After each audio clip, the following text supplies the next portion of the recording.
இஸ்ரேலுக்கு அதிர்ச்சியூட்டும் காணொளி ஒன்றை ஹமாஸ் வெளியிட்டு பரபரப்பை ஏற்படுத்தியுள்ளது. அது என்ன காணொளி?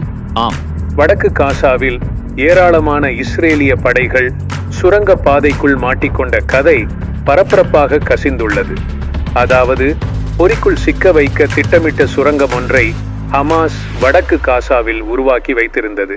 சொன்னது போல வழமைக்கு மாறான சுரங்கப்பாதையை கண்ட இஸ்ரேலிய இராணுவம் மிக்க மகிழ்ச்சி அடைந்தது.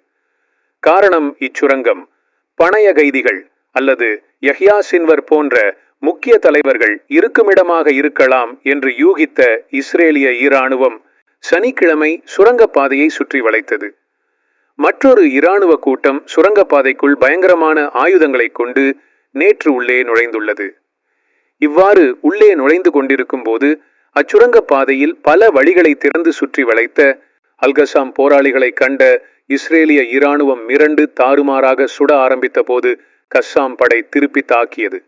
இதனால் இஸ்ரேலிய இராணுவத்தில் பலர் கொல்லப்பட்டும் இன்னும் பலர் படுகாயப்பட்டும் சுரங்கத்தில் அகப்பட்டு கொண்டனர். பின்னர் அல்கசாம் போராளிகள் இரத்த காயங்களோடும் மற்றும் காயமில்லாத பல இஸ்ரேலிய இராணுவத்தை சுரங்க பாதையுள் இழுத்துச் சென்ற காட்சியை இன்று ஞாயிற்றுக்கிழமை ஹமாஸ் வெளியிட்டு இஸ்ரேலுக்கு அதிர்ச்சியை ஏற்படுத்தியுள்ளது. மேலும் தற்போது கிடைத்த செய்தியொன்று, ஹமாஸ் பாரிய ராக்கெட் தாக்குதலை இஸ்ரேல் தலைநகரம் டெல் அவீவ் மீது தற்போது செய்துள்ளதாக எங்கும் செய்திகள் வெளிவந்த வண்ணம் உள்ளது.